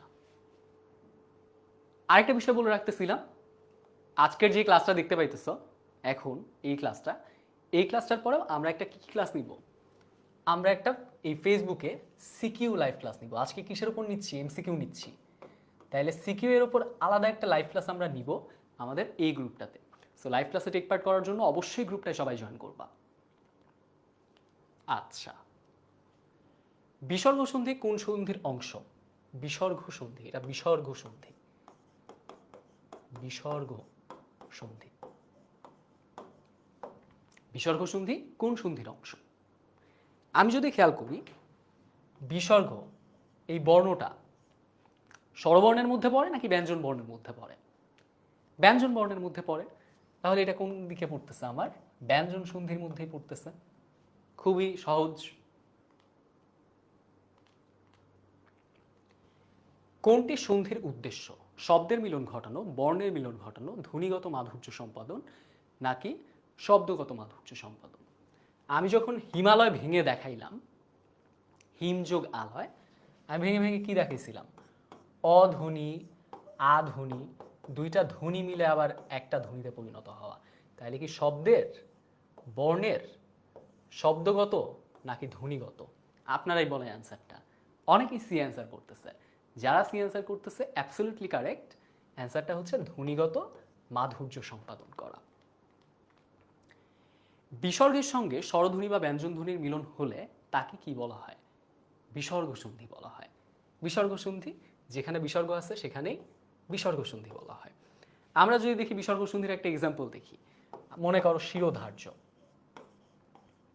শিরো যোগ ধার্য, কি হচ্ছে? শিরোধার্য।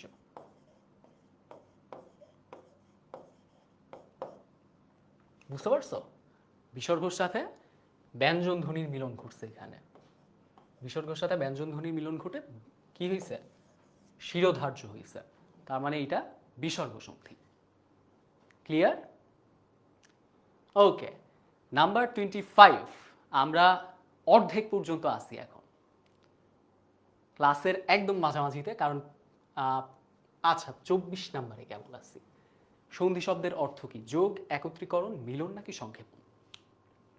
আরেকটা শব্দ আমি এখানে লিখি, সমাস।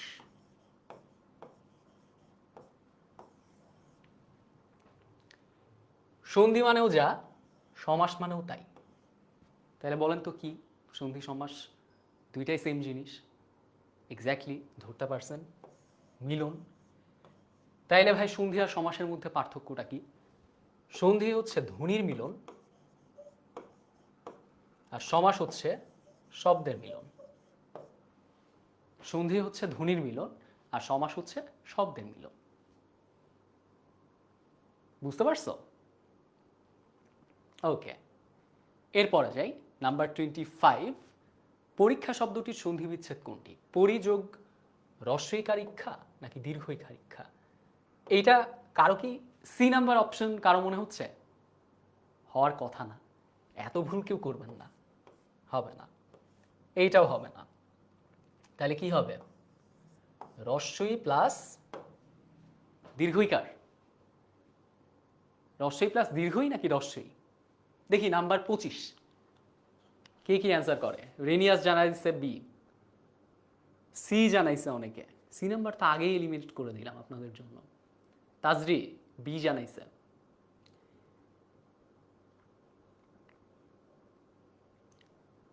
রাজীব বড়ুয়া জানাইছে এ। এ নাম্বার অ্যান্সারে পাচ্ছি, বি নাম্বার অ্যান্সারে পাচ্ছি। দেখি কোনটা অ্যান্সার হয়। আরাফাত এ জানাইছে, তিথি এ জানাইছে, সুমি আবার বি জানাইছে, বিল্লাল হোসেন বি জানাইছে।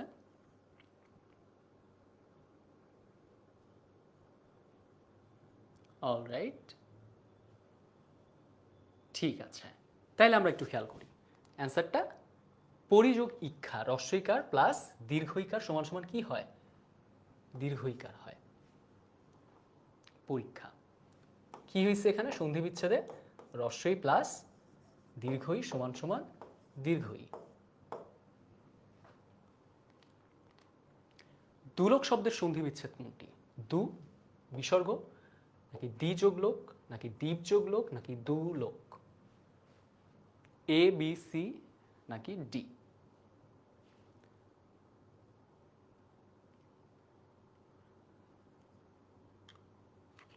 নাম্বার 26। দুলোক শব্দের সন্ধি বিচ্ছেদ কোনটি?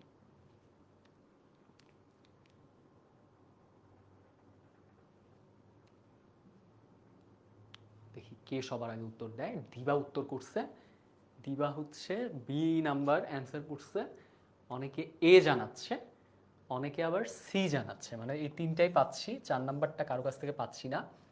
এই তিনটার মধ্যে সবার কনফিউশন। এটা কি বিসর্গ সন্ধি? এটা বিসর্গ সন্ধি না। আরেকটা এলিমিনেট করে দিলাম, যাও, বললাম যে এটা বিসর্গ সন্ধি না। ডি নাকি দ্বীপ যোগ লোক?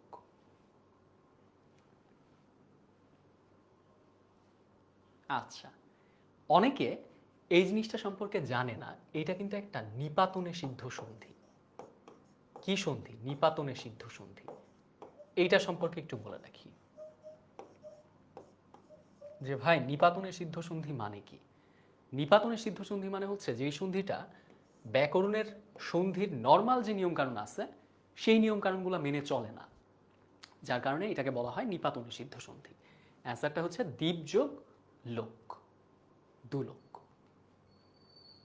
বিচ্ছেদ শব্দটির সন্ধি বিচ্ছেদ কোনটা? বিচ্ছেদ শব্দটির সন্ধি বিচ্ছেদ কোনটা? আমি আরো কয়েকটা শব্দ লিখি আপনাদের জন্য। পরিচ্ছেদ বা পরিচ্ছন্ন, পরিচ্ছন্ন। আমি যদি বলি প্রতিচ্ছবি,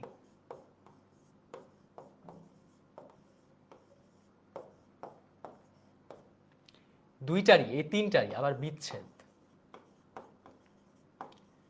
সন্ধির রুলটা হচ্ছে বা সূত্রটা হচ্ছে ই যোগ ছ যদি থাকে তখন কি হয় বলেন? ইচ্ছ হয়, মানে একটা চয়যুক্ত ছ হয়ে যায়। আমরা খেয়াল করি বিচ্ছেদের ক্ষেত্রে তাইলে কি হবে? বি যোগ ছেদ, বিচ্ছেদ।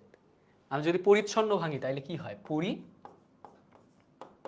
যোগ ছন্ন, পরিচ্ছন্ন। আমি প্রতিচ্ছবি যদি ভাঙি, প্রতি যোগ ছবি, প্রতিচ্ছবি। বুঝতে পারছেন সবাই? ওকে। নাম্বার 28, গবেষণা শব্দটির সন্ধি বিচ্ছেদ কোনটি?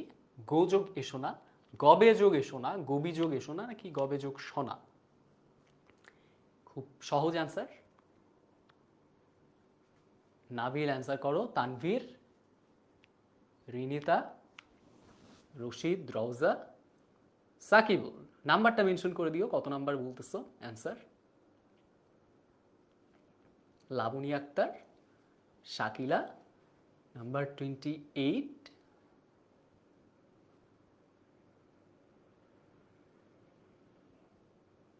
আচ্ছা, নাম্বার 28 রিনিতা বি জানাইছে, রশিদও বি জানাইছে।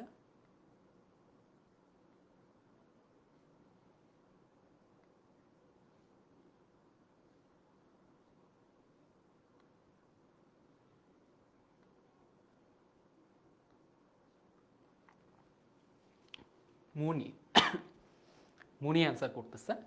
অ্যান্সারটা হচ্ছে এ, নাকি গো যোগে শোনা?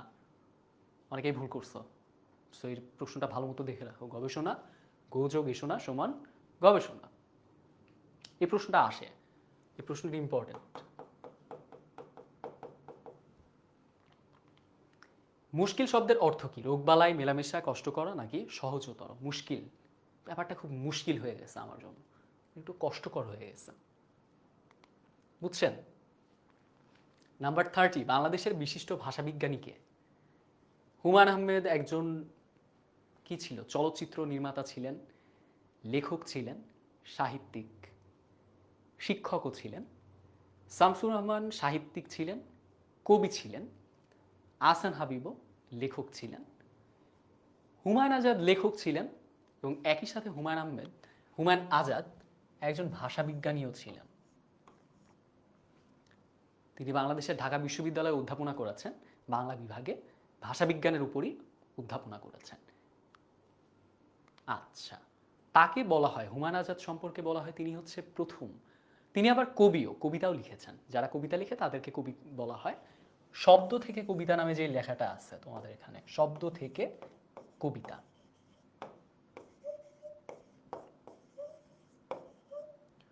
শব্দ থেকে কবিতা, এইটার মধ্যে তুমি দেখতে পারবা যে হুমায়ুন আজাদ কবিতা সম্পর্কে কিছু লিখেছে।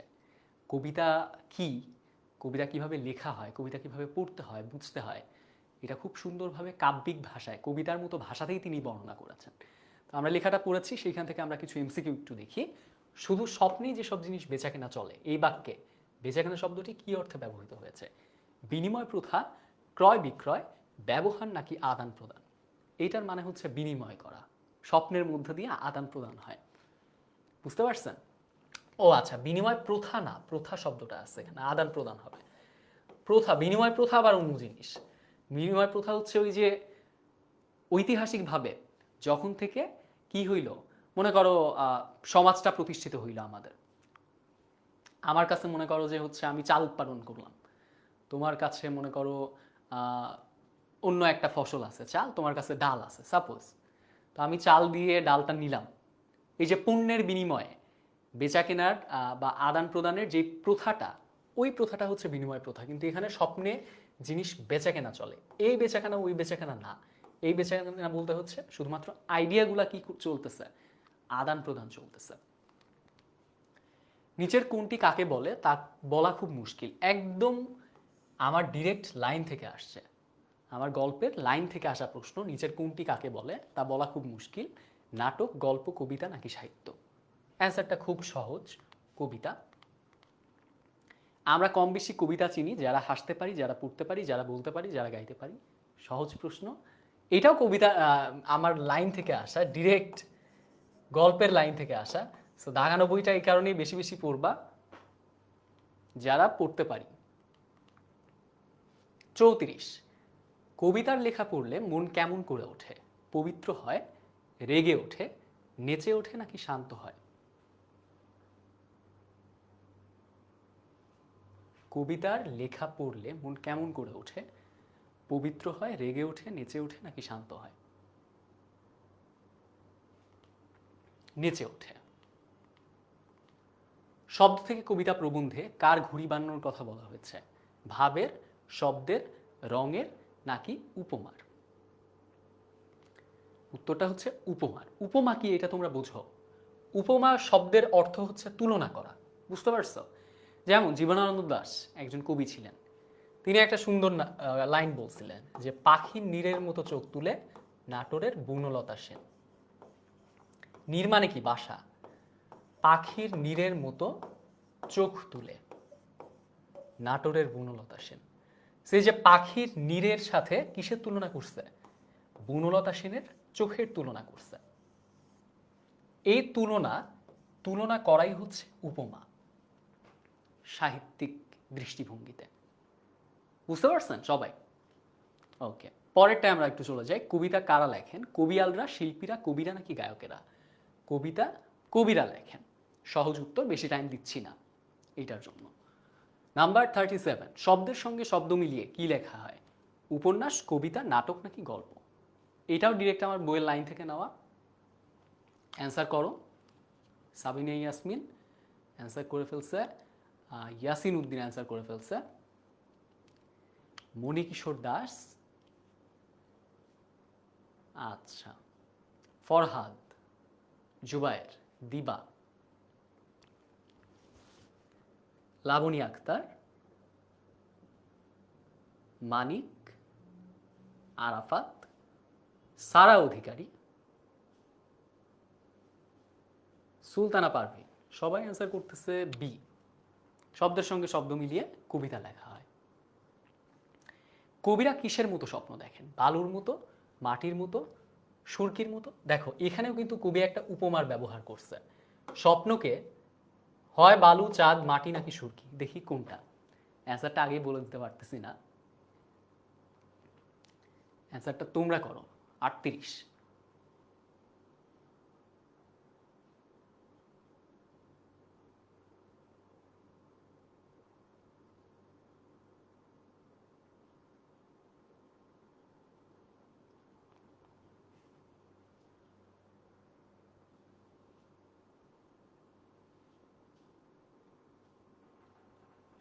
রাজীব বি, তিতলি বি, বিল্লাল হোসেন আবার ডি অ্যান্সার করছে, সুরকির মতো। অ্যান্সারটা দেখে নেই, চাঁদের মতো। এটাও কিন্তু এক ধরনের তুলনা বা সাদৃশ্য প্রকাশ করা। শ্রাবণে কবিতায় চলে আসছি এখন আমরা। শ্রাবণে কবিতায় চলে আসছি। শ্রাবণে কবিতায় উন্মাদ শ্রাবণের সঙ্গে কোনটির সম্পর্ক রয়েছে? নদীনালা, পৃথিবীর দৃঢ়তা, আকাশের মুখ নাকি বর্ষার প্লাবন?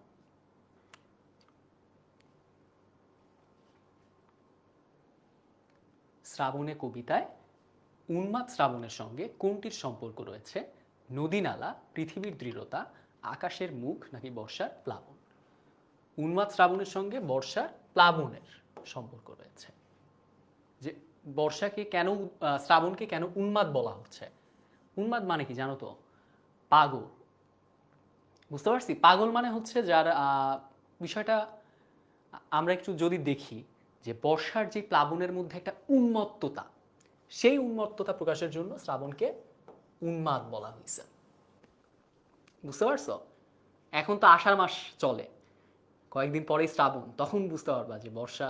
এখনও যদি আমরা বিভিন্ন জায়গায় খবর পাচ্ছি, অতিবৃষ্টির খবর পাচ্ছি, অনেক রাস্তাঘাট পানিতে ডুবে যায়, একই সাথে বন্যার খবরও পাচ্ছি বিভিন্ন জায়গায়। ঠিক আছে, নাম্বার 40 নাম্বার আমরা একটু অ্যান্সার করি। দেখেন, জল ঝরে সারাদিন সারা রাত বলতে কি বোঝায়? ঘন বৃষ্টি, অবিরাম বৃষ্টি, রাতভর বৃষ্টি নাকি দিনভর বৃষ্টি?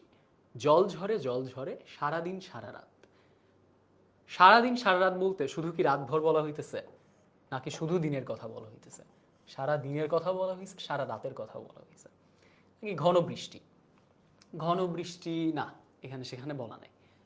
অবিরাম বৃষ্টি, অবিরাম শব্দটার মানে কি? মানে বিরতিহীন, বিরতিহীন। তার মানে অ্যান্সারটা হচ্ছে অবিরাম বৃষ্টি, মানে হচ্ছে বিরতিহীনভাবে বৃষ্টি বয়ে চলা, বৃষ্টি ঝরে যাওয়া।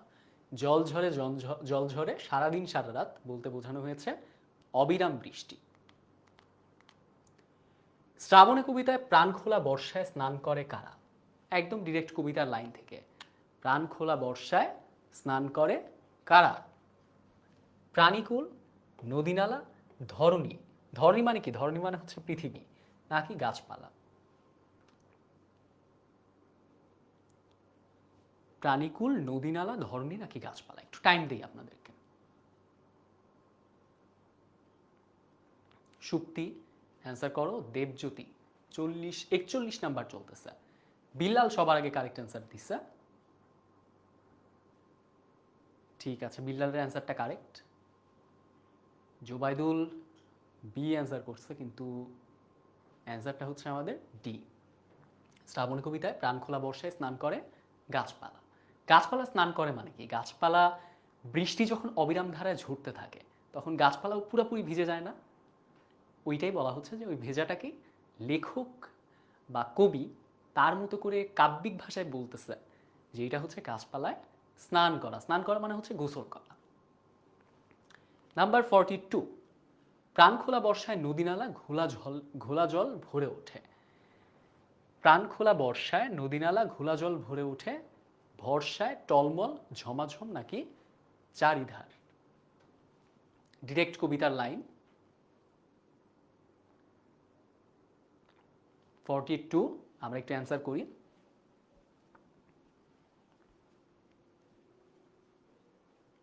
দিবার ডি অ্যান্সার করছে, Yasin D, Jubair D, Jannatul Ferdous A answer করছে, কিন্তু কত নাম্বার সেইটা লেখে নাই। প্রাণ খোলা বর্ষায় নদীনালা ঘোলা জল ভরে ওঠে ভরসায়। আচ্ছা, ঘনঘোর উন্মাদ শ্রাবণের, ঘনঘোর উন্মাদ শ্রাবণের, এইটা দ্বারা পরেরটা ঘনঘোর উন্মাদ শ্রাবণের নদীনালা ধারাপাত উৎসব নাকি ঘোলা জল? শ্রাবণের কি? শ্রাবণের উৎসব, শ্রাবণের জন্য এটা একটা উৎসব। আচ্ছা, ঘোষদের বাড়ির পাঠশালায় প্রধান পণ্ডিতের নাম কি ছিল? এটা কোন গল্প থেকে আমাদের নেওয়া? আমরা আনন্দ পাঠ থেকেও কিন্তু ভালো মতো পড়বো, আনন্দ পাঠ থেকেও কিন্তু আলাদা প্রশ্ন আসবে। সো ঘোষদের বাড়ির পাঠশালায় লেবু নামের যে ক্যারেক্টারটা আছে, ওই লেবুর গল্প, এটা লেবু নামের ক্যারেক্টারটার গল্প। আমি একটু বলে নেই পুরা গল্পটা সহজভাবে, অল্প কিছু সময়ের মধ্যে। লেবু নামে যে ভদ্রলোকই বলতেছি কারণ একে দেখে সবাই ভয় পায়, স্কুলের সবাই বলতে শিক্ষকেরা সবাই ভয় পায়, কারণ সে খুবই ডানপিটে, খুবই দুষ্টু। আপনাদের প্রত্যেকের ক্লাসেও একজন করে লেবু আছে, আই এম শিওর আপনাদের মধ্যে কেউ কেউ সেই লেবুর রোলটাই প্লে করতেছেন, দুর্দান্ত দুষ্টু। তো সে যেহেতু প্রচণ্ড একটার পর একটা কি করতে থাকে, কাজ তো না অকাজ করতে থাকে, সেই কারণে তাকে দেখভাল করার জন্য সে একটা, প্রথম কথাটা বলে রাখি, ঘোষদের বাড়ির পাঠশালায় আসার সময় দেয়ালে সে কিছু আজে বাজে কথা লিখে আসে ওখানে, তো যার কারণে পরবর্তীতে ওর নামে কি করে, কমপ্লেন করে, অভিযোগ দেয়। তো পরে মৌলভী সাহেব নামে আরেকজন শিক্ষক ছিলেন। কি পড়ান উনি? ফার্সি নাকি? কে কে পড়ছো গল্পটা? মনে হয় কেউই পড়ো নাই। তো মৌলভী সাহেবকে বলা হয় যে মৌলভী সাহেব যখন আসবে, একই জায়গায় যেহেতু বাড়ি, সেই কারণে লেবুও মৌলভী সাহেবের সাথে সাথে আসবে। এরকম আস্তে আস্তে একটা সময় দেখা যায়, একদম ফাইনাল কথা বলতেছি, গল্পের মধ্যে এর মধ্যে আরো ছোট ছোট দু একটা মজার কাহিনী আছে। মজার কাহিনী হচ্ছে মৌলভী সাহেব একদিন পরীক্ষার গার্ড দিচ্ছে, বুঝছো? লেবুও পরীক্ষা দিচ্ছে। এখন লেবু কি করতেছে পরীক্ষা দিতে দিতে? লেবুর একটা ভালো চমৎকার একটা বৈশিষ্ট্য ছিল। বৈশিষ্ট্য হচ্ছে লেবু পড়ালেখা করতো না, অনেক দুষ্টু। পড়ালেখা করতো অবশ্যই, মানে ওইটা ভিজিবল ছিল না, যেহেতু দুষ্টুমি করে অনেক। তো পরীক্ষা দিচ্ছে আর পকেটটা একটু খুলতেছে। টিচার তো মনে করছে, মৌলভী সাহেব এখন মনে করছে যে না, আজকে একে পাইছি। যার কারণে পরবর্তীতে মৌলভী সাহেব ওর কাছে যায়, যাওয়ার পরে পকেটটা চেক করতে নেয়, দেখে যে সেখানে একটা সিগারেটের প্যাকেট। সিগারেটের প্যাকেটটা যখন সে খোলে, সেখানে সিগারেট ছিল না, সেখানে কি ছিল? আরশোলা ছিল। বুঝতে পারছো? পরে সেই আরশোলা মৌলভী সাহেবের একদম গায়ে যায়, লাফ দিয়ে সেখান থেকে বেরিয়ে পড়ে। ওইখান থেকে ওইখানে মজার একটা সিন ছিল, তোমরা যদি এটা গল্পটা পড়ো, পড়ার সময় অনেক মজা পাবা। ফাইনাল যে বিষয়টা হয়, এইটার মধ্যে একটা শিক্ষণীয় বিষয় আছে।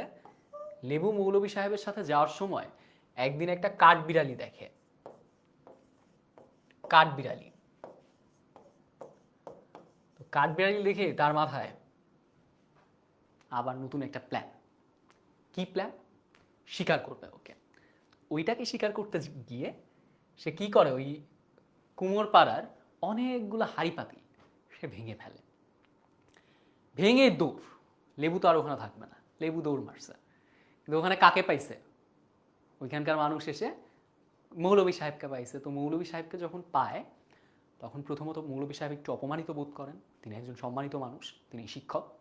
দ্বিতীয়ত তার কাছে এখন জরিমানা আদায় করতে হবে, ক্ষতিপূরণ দিতে হবে।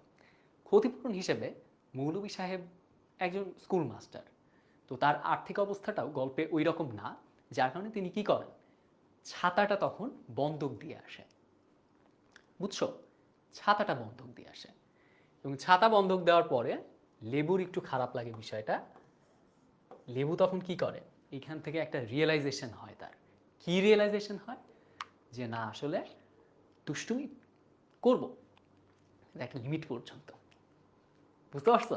গল্পটা অনেক ইন্টারেস্টিং। যারা অনলাইন ব্যাচে আসো তাদেরকে একবার পড়াইছি, তোমাদেরকেও পুরো সামারিটা বললাম। ডিটেইলে অনলাইন ব্যাচে যদি ভর্তি হও তাহলে রেকর্ডেড ক্লাসটা দেখে নিও। আচ্ছা, তো এটা একটু দেখি, ঘোষদের বাড়ির পাঠশালায় প্রধান পণ্ডিতের নাম কি ছিল? সতীনাথ, রামাপদ, রাধাশ্যাম নাকি নিখিলেশ বাবু? নামগুলা খুবই কনফিউজিং।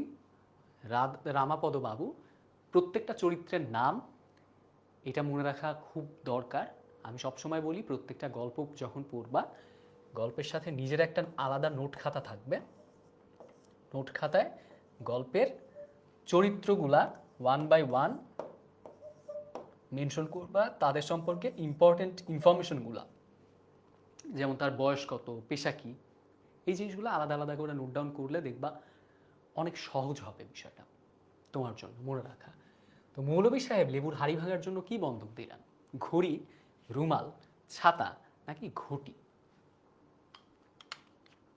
ঘড়ি, রুমাল, ছাতা নাকি ঘটি? অ্যান্সারটা হচ্ছে, আমি একটু আগে বলে ফেলছি, ছাতা। পুরা গল্পের স্টোরিটা বলার সময় সবগুলা প্রশ্নের অ্যান্সারই মনে হয় আমি বলে ফেলছি। তারপরেও দেখি ভুল করে কে। 45-এর সি, ইয়েস, মণিকিশোর সঠিক উত্তর। সরি।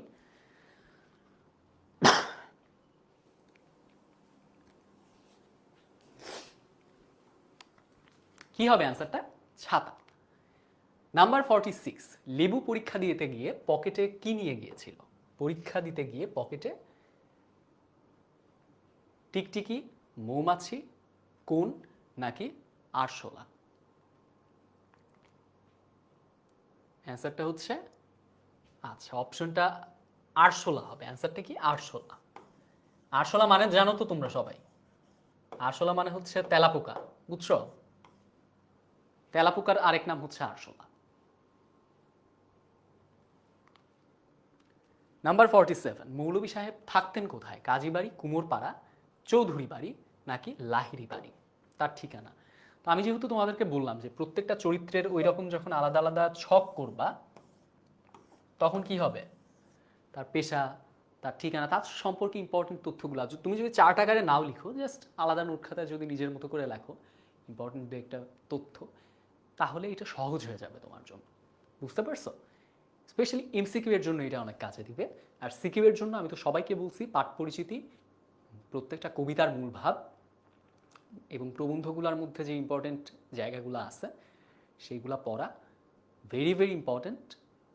এগুলা কোনো মতেই বাদ দেওয়া যাবে না, কারণ প্রত্যেকটা জিনিসই সৃজনশীল প্রশ্ন কেমন হয়, অনুধাবনমূলক, প্রয়োগ এবং উচ্চতর দক্ষতামূলক, এইটা মেইন সামারিটা জানা খুব ইম্পর্টেন্ট। এবং যখন কোনো একটা ঘটনা দেয় সেই ঘটনার সাথে আমার গল্পে কি ঘটছে এইটার সাদৃশ্য বৈসাদৃশ্য তুলনা করতে বলে, তখন এটা আমার খুব কাজে দেয়। আচ্ছা, কাজীবাড়ি অ্যান্সার 47, কাজীবাড়ি। পরের প্রশ্নটা আমরা একটু দেখি। শীত গ্রীষ্ম বর্ষা মৌলভী সাহেবের সাথে থাকতো একটি ছাতা, একটি বৃহৎ রুমাল নাকি পানের কৌটা? অপশন 1 এবং 2, অপশন 2 এবং 3, অপশন 1 এবং 3 নাকি অপশন 3টাই? এইবার একটু ভোটাভুটি করি, দেখি কে যেতে ভোটে।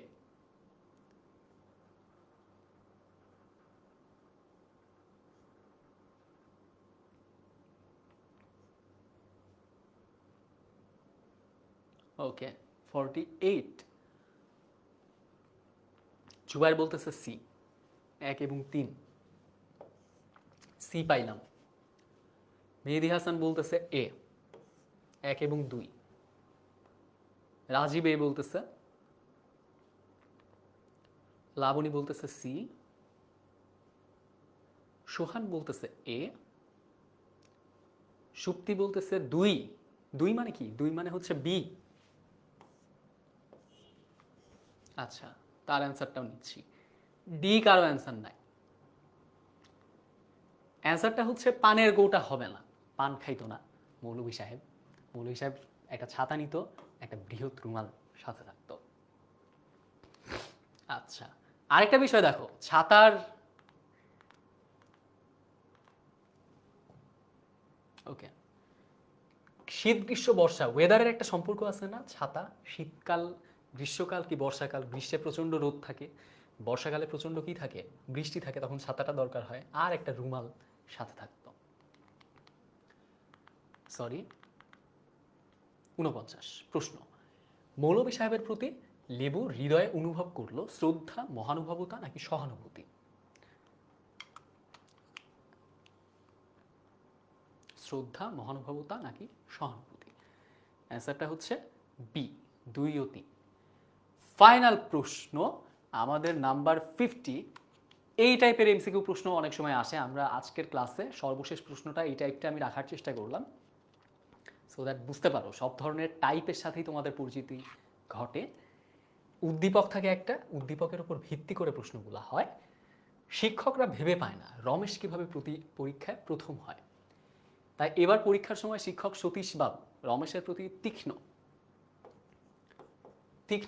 নজর রাখলেন। কতক্ষণ পর দেখা গেল রমেশ একটু ইতস্তত করতেছে, সতীশবাবু তাকে সন্দেহজনক মনে করছে। পরীক্ষার হলে যেহেতু পকেট থেকে হাত বের করলে একটা পিঁপড়ার ডিম, শিক্ষক সহ সবাই অবাক হয়ে গেছে। তো আমি যেটা বললাম, উদ্দীপকের এই ঘটনার সাথে আরশোলার যে ঘটনা, লেবুর আরশোলার ঘটনা, মিল পাচ্ছ? মিল পাচ্ছ? মিল মানে কি? সাদৃশ্য। তাহলে কিসের সাদৃশ্য পাওয়া যায়? লেবুর, সতীনাথ বাবুর, কাজী বাবুর নাকি মৌলভী সাহেবের? অ্যান্সারটা হচ্ছে লেবুর সাদৃশ্য পাওয়া যায়। ক্লিয়ার? ওকে, অ্যান্সারটা হচ্ছে লেবু। তো এইটাই ছিল আমাদের 50 পর্যন্ত, একদম 50 কোয়েশ্চেন। আমাদের আর কোনো স্লাইড বাকি নাই। ফাইনাল স্লাইড আছে ধন্যবাদ স্লাইড। ধন্যবাদটা আপনাদের সবারই প্রাপ্য, কারণ যেহেতু আপনারা একদম শেষ পর্যন্ত আছেন। তো তো আমি আর কিছু সময় আপনাদের সঙ্গে আছি এই লাইভ ক্লাসটাতে। যদি আপনাদের কোনো সমস্যা থেকে থাকে আপনারা সেই কোয়ারিগুলো আমাকে জিজ্ঞেস করতে পারেন। অনলাইন ব্যাচ সম্পর্কে আমি দু একটা কথা বলি। আমাদের অনলাইন ব্যাচের মেইন উদ্দেশ্য কি জানো? মেইন উদ্দেশ্য হচ্ছে তুমি যখন পড়ালেখা করো তখন তোমার সামনে অনেক বিষয় পড়ালেখা, এটা গোছানো আকারে থাকে না। সো অনলাইন ব্যাচের মেইন উদ্দেশ্যটাই হচ্ছে তোমার পড়ালেখার একটা সিস্টেমেটিক ওয়েতে জিনিসটাকে সাজায় দেওয়া। এটার জন্য আমরা কী করি? Recorded class, live class, exam নেওয়া, পরীক্ষার আগে রিভিশন ক্লাসের ওপর মডেল টেস্ট নেওয়া আলাদা আলাদা করে, সিকিউ মডেল টেস্ট নেওয়া, সিকিউ এর উপর আলাদা ক্লাস নেওয়া। বুঝতে পারছো? এবং তোমরা যারা আমাদের সঙ্গে আছো, যারা পেইড ব্যাচের স্টুডেন্ট আছো, তারা তাদের এক্সপিরিয়েন্সগুলো কমেন্ট সেকশনে জানাইতেও পারো, বন্ধুবান্ধব সবাই জানুক। আর ইয়েস, আমি লাকি উইনার কে? এখনো তো কেউ বললা না লাকি উইনার কে হবা। আচ্ছা, দাগানব্বই পাওয়ার জন্য কি সুক্তি? 16910 নাম্বারে ফোন করতে হবে। মনি বলছে ক্লাসটা অনেক ভালো লাগছে, thank you so much. Rajib লিখছে thank you so much, thank you সবাইকে। কারো কোনো কোয়ারি নাই? অনেকে শারমিন বাই জানাই দিছে, বাই শারমিন। বাকিরা যাদের আমি আর 1 মিনিট আছি, কারো যদি কোয়েশ্চেন থাকে সেই কোয়েশ্চেনের অ্যান্সার করবো। অ্যান্ড ইয়েস, কার সাথে অনলাইন ব্যাচে দেখা হচ্ছে তারা আমাকে জানায় দাও যে স্যার এই ক্লাসটা করতেছি। আর আরেকটা বিষয়, গ্রুপে আমাদের ক্লাস 7 সুপার স্টুডেন্টস গ্রুপে আমরা কিন্তু ক্লাসটা নিব। এমসিকিউ এর ক্লাসটা নিলাম, সিকিউ এর ক্লাসটা নিব। সো সিকিউ এর ক্লাসটার জন্য সবাই রেডি হয়ে যাও। ক্লাসটা কেমন লাগছে সবাই জানাই দিও। ক্লাসটা কেমন লাগছে সেটা গ্রুপেও জানাইতে পারো, আমাদের ক্লাস 7 সুপার স্টুডেন্টস গ্রুপে। অ্যান্ড ইয়েস, আবারও আমি সবসময় চাই যে কৃতি শিক্ষার্থী সংবর্ধনায় মেডেলগুলো পাইলো, পরের বার যাতে আমাদের আরও বেশি মেডেল দিতে হয়। বুঝতে পারছো? আমরা যাতে এটা অ্যারেঞ্জ করতে যাই একদম খুব প্যারার মধ্যে পড়ে যাই যে এত স্টুডেন্টস ভালো করবে। বুঝতে পারছো? এইটাই চাই, প্রত্যেকটা শিক্ষার্থী ভালো রেজাল্ট করুক। So that's all for today. আমরা পরবর্তী সিকিউ ক্লাসে দেখা হচ্ছে সবার সঙ্গে। আর লাকি উইনার কে হবা, এই কনফিডেন্স যার মধ্যে আছে সে একটু কমেন্ট সেকশনে জানাও। পরে সে তো একটা টি শার্ট পেয়ে যাবা, আমরা সেটা দেখবো কে সব থেকে বেশি শেয়ার করছে। সো ইয়েস, সবাইকে আজকের মতো বিদায়, পরবর্তী ক্লাসে আবার দেখা হবে। Thank you.